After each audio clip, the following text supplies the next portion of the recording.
House Republicans have recently released their operating budget proposal for the coming biennium. Tell us what this budget would do and why is it significant for the state of Washington? First and foremost, it's a zero-based budget. They started from the ground up, and it has long-term sustainability. All the funds, priorities, and vital services of Washington without cutting a single major program. And it does this all without raising taxes.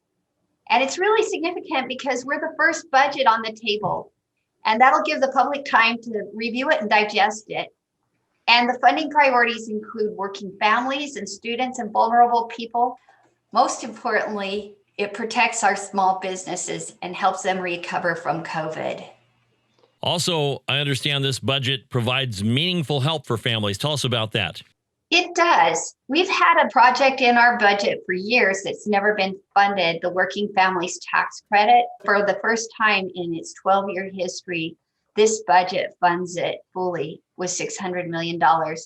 It gives a sales tax exemption for basic necessities for working families like prepared food and diapers. And it gives a $300 stipend that the family can use as they need. And it can help defray the costs of their education, costs for learning from home. It can also just be used for daycare or what other needs that the family budget is falling short. And there's also the big help for small businesses. It replenishes the unemployment fund to replace all that was stolen by fraud.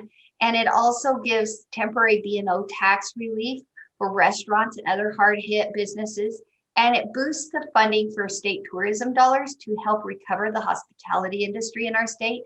And it authorizes B&O and property tax and liquor fee deferrals for the small restaurants and bars in our community that have been most impacted by COVID. The proposal represents real solutions and real opportunities for all Washingtonians. This is a budget that we need to pass. It's good for our taxpayers, it's good for our families and our businesses, and it's good for our Washington recovery. If folks back home want more information on these bills, where can they go to find that, and how can they participate in testimony? There's plenty of information on these bills on my website, representativemarydye.com. You can also submit written testimony or testify remotely on any bill. Just go to ledge.wa.gov. On the right-hand side of the page, you'll see a tab that says Participate and follow the links to sign in and testify. Some of the best legislation starts with you. I encourage you to call, to write, email my office with your questions, comments, or ideas about new legislation.